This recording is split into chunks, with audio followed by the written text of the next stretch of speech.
Hey guys, I want to do a quick little video here talking about the truck race and the bounties going on, and everything else. You probably heard on Twitter and stuff by now that there's bounties put up by Kevin Harvick and Marcus Lemonis for $50,000. I think it's $100,000 total.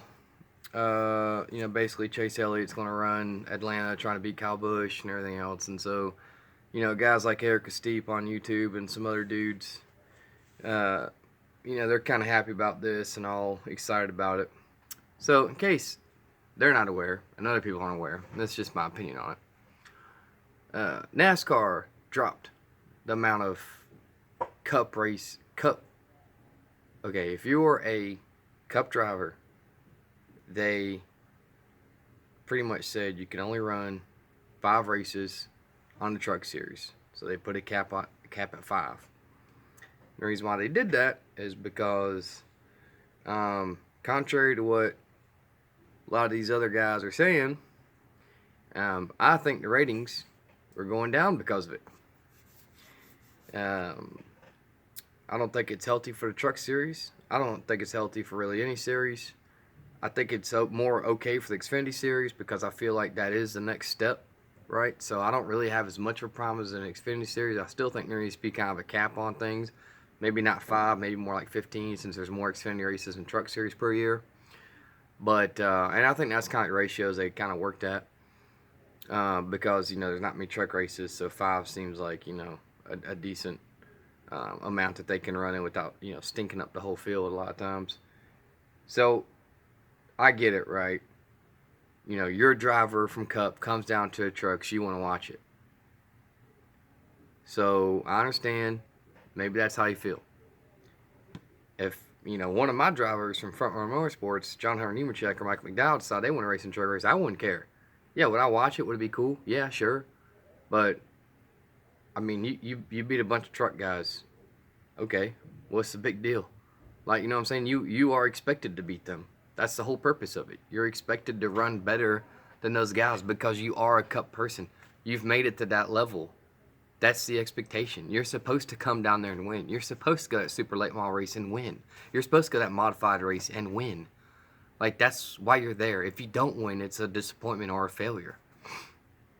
So I think it's really funny how people keep like putting this twist like, oh, the best ratings are going to happen and this and that and yada yada yada, and this is going to be so good for the sport. I'm like, well, I don't understand how that makes sense. I'm gonna tell you why. Because they're like, okay, well, if you can't beat Kyle Busch or whoever at the Truck Series, what makes you think you'll be in the Cup Series? Well, you're not in the Cup Series yet, you idiot. Like, you're not even in the Xfinity Series yet. You're in the Truck Series. There's a reason that you're in the Truck Series. It's a big jump from trucks to Xfinity. It's a big jump from Xfinity to like, you know what I mean? So that doesn't make any sense at all. Like, now, if you said that with the Xfinity Series to Cup, I kind of dig that. So they're like, well, if you're not going to beat them, of course you're not going to beat them. You're not going to beat, like, why would you? Yeah, if you beat him, that just means you beat him. It doesn't necessarily mean that you're ready to. So is that saying that, hey, since you beat Kyle Busch in trucks, you're just ready to go straight to Cup? Is that what that's saying?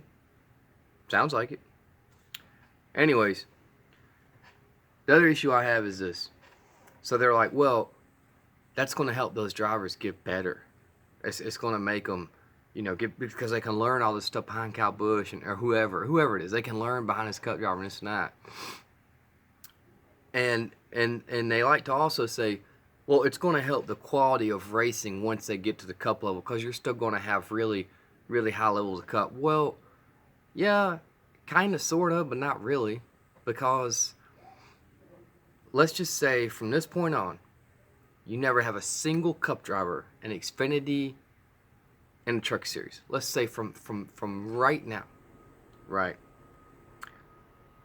So once they stop doing that, and then once you keep progressing up and you get to that level, so you're just saying that they're not going to be good at all, like they're just because they've never raced against a Truck Series person, they're never going to win. What about William Byron, who spent a lot of time in like simulators and stuff? And what about who's that other driver out there that spent all the time in simulators and now they're like in the Truck Series racing? Like, you know what I mean? That I don't see I see what they're saying and I get it. Like, yeah, you know, you get better from learning from the best. But if you just stop that, right, then eventually it's going to be the same. Eventually, when Kyle Busch and Jimmy Johnson, those guys leave, all you're ever going to have had happen was people that started trucks, won Xfinities, and went Cup and never went back down. So then there should be no excuse. It should always be, oh, well, this person's, you know, I started off here, but I never went back. So the skill level should all be here. And it doesn't matter if I mean, it matters about equipment. I mean, you could be, you know, winning championships and everything's in trucks and then go to Xfinity Series and you're on a, you know, mid-level team and you're not doing good. I mean, everyone knows that you can take a not amazing driver and put him in amazing equipment and he's going to race pretty decent. Everyone knows that. That's at any level. Cup, truck, Xfinities, Cup, you know, truck, whatever you call it. So I just feel like the Xfinity Series and Truck Series, certainly Truck Series, because Xfinity Series fucking sucks now, that should be reserved for those guys, mostly those kids. Yeah, you got some Johnny Sodders and Matt Craftons, but mostly those guys, those young guys, that should be their time to race and do their thing. And all you're doing is taking away wins and taking away positions from the other guys. And all you're doing is taking away focus. You're really taking away focus from the younger guys. Because of the whole race, all you're talking about is Kyle this and that. And everyone's like, well, then you just need to beat Kyle Busch. No, that's not the right answer. Kyle Busch is, first of all, any Cup guy that comes down to racing trucks, newsflash people, they're going to have badass trucks. They're going to make sure that truck and everything is well prepared and it's really good equipment. It's going to happen. So to sit here and kind of, you know, try to justify it, I mean, I do see the other sides to it, but I think that it's kind of who the drivers are that race in those series too. Like Kyle Busch has always kind of sort of been the villain or the love or hate. You know, he's like the Tom Brady of, you know, the NFL when it comes to you either love him or you hate him or whatever, I guess. But he's really good. I think if you had more guys like John Hunter Nemechek or like Chase Elliott or like younger kind of guys in the truck series that weren't necessarily Cup champions, like I'm trying to think of some other names that would kind of fit that. Maybe even like Austin Dillon and some guys like that. I think if you have more of those guys, like, you know, in that series, racing trucks coming down from Cup, I think it'd be a little more entertaining. But when you put Cup champions racing down that series, I mean, like I said, what other expectations are you supposed to expect from those drivers? They're going to, like, that's the whole MO is to win. And there's no, you know what I mean? So then what happens if Kyle Busch just starts getting wrecked out or he starts finishing 10th or 15th every race? Well, then what happens? Was he just stop racing in trucks because he keeps getting beat?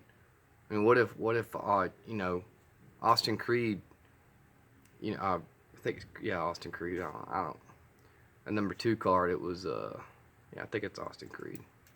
But what happens if he, you know, if he takes out Kyle Busch and slams up in the wall? And what happens if the next race someone slams it, you know? So what, then does Kyle just stop racing because, you know what, I'm turning my KBM trucks, people are wrecking me, I'm not finishing good. So then he just quits, right? You know what I'm saying? So then what's the whole story to all this? You know what I mean? I mean, all you gotta do is just kind of put 2 and 2 together. They run out there, they start up front. They know they're going to start up front. That has a huge play with everything. It's pit selection, it's the whole thing. They qualify well. All right. So they got clean air almost the whole race, you know. And yeah, they know they're not going to get wrecked out because if you wreck out someone like Kyle Busch, you're going to look bad. So all those drivers, they're not going to try to wreck Kyle Busch. They're not going to try to rough him up too bad, I don't think, unless it came down to the very end. Because even if they do try to rough him up, it'll make them look bad. They can say what they want about NASCAR. Oh, he tried. No, but all the Busch fans will be whining about it because that's just how they are.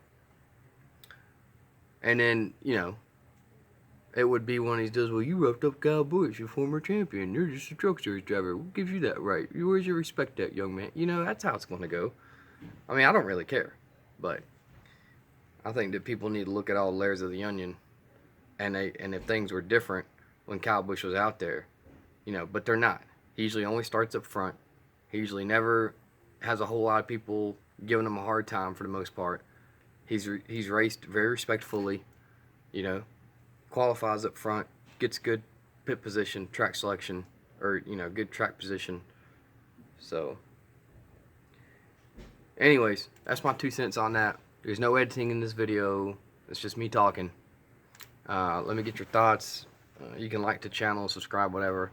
I don't really care. I just do this because it's fun. I don't really care how many people I have. I have a decent job with a good career. I don't need to make a bunch of money. Not trying to bash anybody. Just saying. Don't really care. So yeah, hope you guys enjoyed it.